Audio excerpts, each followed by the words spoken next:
그냥 발음만 때려잡아도 저는 반 이상 간다고 생각해요. 첫 번째 질문입니다. 그 성우 합격을 위해 지망생 시절에 어떤 공부들을 위주로 했는지 짧게 한번. 이게 조금 달라졌는데 제가 지망생 때랑 지금 내가 지망생으로 돌아간다면 어떤 공부를 하겠느냐랑 조금 달라요, 사실.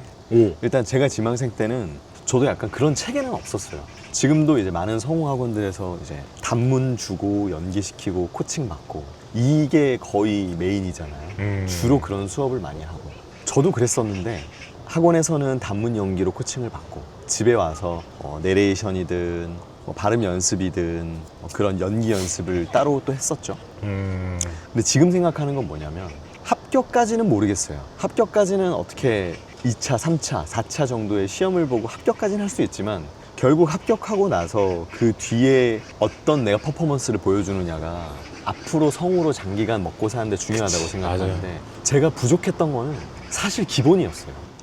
기본. 손흥민 선수의 아버지 손흥정 님의 책을 사서 봤었는데 모든 것은 기본에서 그래. 시작한다거든요. 근데 그 기본이라는 게 지망생이나 이렇게 연기하는 애들 입장에서는 그 성우 연기의 기본이 뭐냐, 이렇게 기본기가 뭐야 이러면은 기본적으로 뭐 그냥 뭐 발성, 발음, 호흡 이런 걸 얘기한다고. 네. 내가 생각하는 기본은 물론 그게 테크닉적으로 기본이긴 하지만 연기자로서의 마음가짐의 기본을 얘기하는 게 아닐까? 마음가짐의 기본. 너가 얘기하는 기본은 제가 말하는 거는 사실 테크니컬적인 부분이었는데 그게 뭐 사실 마음가짐은 약간의 추상적인 거라면 제가 말할 수 있는 테크니컬적이고 가장 클리어한 건 뭐냐면 발음이에요. 발음. 아니 발음은 진짜 중요하지, 성우는. 정말 중요한 게 뭐냐면 정말 중요하지. 성우 지망생분들은 합격이라는 두 글자가 가장 크잖아요. 내 뇌를 차지하고 있는 건 성우 합격. 합격을 하려면 어떻게 해야 되냐? 일단 첫 번째 뭔 줄 아세요? 안 떨어져야 돼요. 안 떠는 거 말고 안 떨어져야 된다고. 1차에서 안 떨어지고 2차에서 안 떨어지고 3차에서 안 떨어지면 합격인 거예요. 안 떨어지려면 어떻게 해야 되냐? 모든 오디션은 심사위원 관점에서 생각해야 되거든요. 심사위원이 어떤 사람을 떨어뜨리고 어떤 사람을 붙일 것인가. 1차 사람이 많죠. 남녀 성별 이렇게 해도 1,몇백 명씩이에요. 여자는 2,000명에 가깝고 그러면 1인당 정말 많은 똑같은 녹음 파일들을 들을 텐데 PD님들이든 누구든 이 심사하는 분들이 듣잖아요. 1인당 예를 들어서 한 50개씩 들어야 된다. 30개에서 50개 정도일 거예요, 아마. 맞아. 똑같은 걸 듣는데 누가 잘한다를 볼까요? 아니면 누구부터 하나씩 소거하는 방법을 선택할까요? 소거할 거 아니에요. 한 명씩 일단 떨어뜨린 거지. 그치. 근데 떨어뜨린 기준이 뭘까요? 일단은 소리가 발성이 막 이상해. 그치. 그런 사람들 떨어질 거고 발음이에요. 발음 안 좋으면 일단 무조건 떨어지지. 발음은 그 어떤 뭐 사운드 조작으로도 이 해결이 안 돼. 해결이 안 되지. 돼. 소리는 약간 음질, 음색 조절을 할 수 있어요. 맞아. 근데 발음은 안 돼요. 발음이 좋은 사람은 약간 감정이 좀 덜 담기지 않았나? 뭐 좀 이게 아니지 않나 싶어도 기본이 돼 있다고 판단이 돼요. 그런데 많은 지망생들이 발음 연습을 되게 게을리해요. 저도 한다고 했었던 것 같은데 막상 성우 돼서 더 발음 연습을 열심히 했거든요. 그게 발음이 많이 보완되고 그러고 나서 일도 많아졌고. 그래서 제가 말씀드리는 거는 뭐 기본을 열심히 하세요라고 해서 이것저것 뭐 기본 뭐 어떻게 해야 되지? 그냥 발음만 때려잡아도 저는 반 이상 간다고 생각해요. 내레이션은 발음이 진짜 중요하잖아. 중요하죠. 진짜 잘 들려야 되잖아. 명확하게 들려야 되잖아. 왜냐하면 떨어뜨린다니까요. 내가 50개 파일을 들어. 일단은 딱 처음에 인사할 때부터 예를 들어서 좀 약간 발음이 살짝 잘 안 돼. 오케이. 떨어뜨리고 점점 줄어. 나 여기서 10명만 골라내면 되는 건데 발음 별로 안 좋아. 떨어뜨리고 그거예요. 그러니까 1차 합격도 안 되는 거예요. 그렇겠다. 그래서 그 기본을 중요시하고 그 뒤에 뭐 감정 연기를 하든지 뭐 그런 캐릭터 연기를 한다는 거는 저는 그 다음인 것 같아요, 사실. 굉장히 현실적인 조언인 것 같습니다. 되게 좋아요. 저 두 번째 질문을 조금 해볼게요. 혹시 하지영 성우는 네. 방송사 어디 시험을 쳤는지, 그 중에서 혹시 제일 여기는 진짜 좀 어렵다라는 방송사가 있었는지. 저는 합격까지 2년 한 2개월 정도 공부를 했고. 오, 빨리 합격했네요. 조금 빨리 된 편이죠. 빨리 된 편이네요. 비전공자 치고는 좀 빨리 된 편인데 2년 동안 있었던 시험이 KBS, 대원, 대교, EBS, 투니버스 뭐 다 있었어요. 준비한 지 얼마 안 돼서 떴던 방송사가 이제 EBS랑 투니버스. 그래서 제일 어려웠던 건 아무래도 좀 제가 지금 하는 일과는 살짝 거리감이 느껴지는 뭐 투니버스나 대원의 그 딱 캐릭터밖에 없는 그런 게 조금 저한테는 어려웠죠. 그래서 저는 1차 합격도 된 적이 없었어요. 한번 KBS도 마찬가지고 제가 붙을 때 합격할 때 처음으로 1차가 됐고 스트레이트로 한 방에 왔죠. 빡빡빡. 저랑 비슷하시네요. 저는 뭐 넘어가겠습니다. 못 모르고 합격해가지고 저는.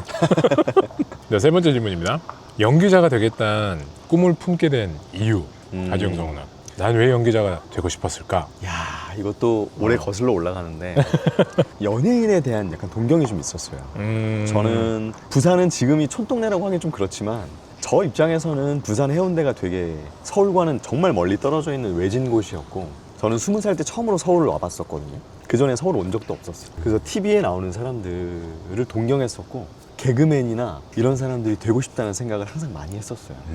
그리고 한 고등학교 정도 때부터 이제 영화를 되게 좋아해서 영화 평도 막 혼자 남기고 깊이 있게라며라고 내 입으로 말하기 좀 그렇고 조금 밀도 있게 영화 같은 걸 보다 보니까 연기자가 되고 싶다는 생각이 좀 많이 들었어요.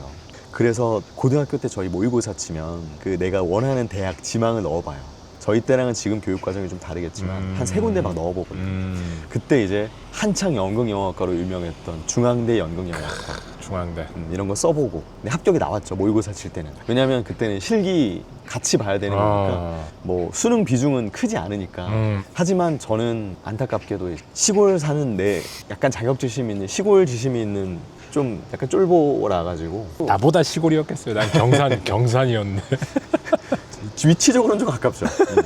제가 실제로 지망하진 못했고 결국에는 저도 그냥 광고 전공, 문과 전공을 한 거죠.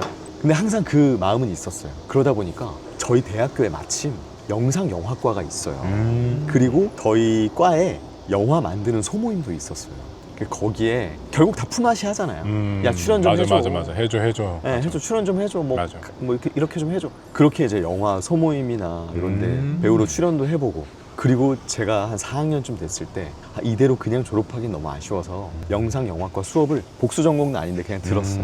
들으면서 제가 시나리오도 쓰고 출연도 하고 제가 품앗이로 뭐 조명 좀 해줘, 마이크 좀 해줘, 카메라 좀 해줘 해서 그렇게 영화도 만들어 보고 제가 연출도 해보고 그런 이제 영화나 연기에 대한 열정은 좀 있었죠. 하지만 또 저는 이제 쫄보 근성을 버리지 못하고 결국 졸업하고 평범하게 회사 일을 하게 된 거죠. 그러다가 이제 회사도 한 1년 남짓 다니다 안 맞고 그리고 다른 뭐 일도 했는데 거기까지 얘기하면 또 길어지니까 다 그만두고 제로가 된 거예요. 내 다음 직업을 이제 내가 선택할 기로에 놓여 있는데 어떤 걸 선택하냐. 또 어중간하기 싫었어요. 이번에야말로 그냥 모든 해보자. 걸 다 제로라고 생각하고 다시 해보자. 내가 본능적으로 하고 싶은 걸 생각하자. 그때 떠오르는 건 저는 사실 연기 정도밖에 없었어요. 연기. 근데 연기를 하자니 전 되게 현실적인 사람이거든요. 그래서 그때 나이가 30이었어요. 30살 때 뭐 극단 문 두드리고 제발 저 그치. 또 그런 용기를 배워보겠습니다. 내는 게 쉽진 않지. 밑바닥부터 배워보겠습니다. 한 번만 시켜주십시오. 가서 이제 바닥 청소부터 하고 제습기 물 비우고 그거부터 시작을 하기는 좀 두려웠어요, 솔직히. 그래서 제가 생각한 거는 또 서칭을 좀 하다가 성우라는 직업을 알게 된 거죠. 그래서 성우라는 직업에 대해서 유튜브나 그런 거 많이 찾아보고 너무 내가 지향하고 내 삶의 밸런스를 가장 잘 맞출 수 있는 직업일 것 같다는 생각이 들어서 그때부터 그냥 학원 등록을 한 거예요, 바로. 그게 시작이었죠. 그래서 제가 그런 과정 속에서 느낀 건 뭐냐면 사람들이 내가 하고 싶은 일이 뭘까 고민하잖아요. 여러분들은 하고 싶은 일이 있어요, 이미. 그걸 피하고 있을 뿐이에요. 사실 하고 싶은 일은 없어요, 세상에. 일단 기본은 사람은 일하는 걸 좋아하지 않는다고 생각해요, 저는. 하고 싶은 일은 없지만 직업을 정하게 해준다면 너는 뭘 하겠니? 라고 툭 자유롭게 고를 수 있어 라고 하면 안 고르겠냐고. 그치, 맞아. 저는 세상을 떠도는 항해사가 될 거예요. 뭐 이태리 구두 장인이 될 거예요. 뭐 여러 가지 있을 거 아니에요. 맞아. 하지만 그게 현실과 맞지 않는다고 생각하고 항상 그 서브 텍스트를 달죠. 내가 현실적으로 할 수 있는 일 중에 하고 싶은 일을 찾는 거예요. 하지만 하고 싶은 일은 여러분 마음속에 이미 다 있어요. 그래도 그렇게 제로 베이스가 됐을 때 그렇게 도전하고 하는 게 쉽지는 않은데 아무튼 하지영 성우님은 도전을 한 거네요. 그리고 이뤄낸 거잖아요, 결국은. 정말 감사하게도 이렇게 합격이 돼서 잘 살고 있죠. 이제 다음 질문도 넘어갈게요. 이거 쇼츠로 안 되겠는데. 아니, 말을 좀- 진짜 길게 하네 내가. 자, 내레이션 쪽으로 일단 지금은 좀 활약을 많이 하고 계시는데 나레이션도 조금 점점 그 중요도가 높아지고 있잖아요. 자, 나레이션을 잘하려면 어떻게 해야 될까? 기본이 가장 중요한데 이것도 발음. 네. 내레이션이 하면 할수록 어렵다는 사람들이 있어요. 왜냐하면 어떤 정해진 게 없는 것 같다는 생각이 들 때가 있거든요. 캐릭터는 뭔가 뾰족하게 어떤 이런 연기를 해야겠다는 게 뾰족하게 올라와 있는데 내레이션은 뭔가 정답이 없는 것 같아요. 약간 뿌옇게 흩뿌려져 있는 것 같은 느낌이라서 명확하게 어떻게 해야겠다가 잘 안 보여요. 하지만 중요한 거는 그 와중에 명확하게 내가 해야 될 거는 기본이에요. 발음, 소리. 소리는 결국 호흡이 결정해 주는 거예요. 그래서 항상 복식 호흡 연습 열심히 하고 발음 연습. 그러면 뭐 1인칭, 3인칭이 있지만 기본적으로 우리가 생각하는 내레이션은 드라마 속에 있는 1인칭이 아니고 3인칭이라고 봤을 때 전지적 무슨 시점? 독자 시점? 전지적 참견 시점밖에 생각 안 나요. 전지적 독자 시점. 전지적 그 독자 시점에서 3인칭으로 서술된 거를 내레이션 하는 거잖아요. 감정이 너무 많이 들어가면 안 되죠. 그래서 제가 항상 생각하는 거는 기본, 소리와 발음을 기본으로 해놓고 거기에 감정을 한 방울만 넣자. 감정을 물통 한 통을 넣으면 안 되고 한 방울만 스포이드로 톡 떨어뜨린 감정을 내가 넣어서 기본의 그 내 말투대로 읽는 거예요. 약간 슬픈 분위기다. 그리고 슬픈 분위기 안에서도 어떤 단어, 문장 단위로 그 감정들이 조금씩 바뀌는데 그 한 방울에서 조절하는 거예요. 1mm 넣을까, 2mm 맞아. 넣을까. 저는 그게 내레이션의 가장 이제 기본적인 정석이라고 생각해요. 나는 개인적으로 옛날에 선배들도 그랬지만 나레이션 잘하려면 책을 많이 읽어라, 뭐 소리내서 책 많이 읽어라 이런 얘기를 되게 어떻게 보면 단편적인 얘기일 수도 있지만 근데 책을 보고 뭔가 그런 건 도움이 좀 되는 것 같긴 해요.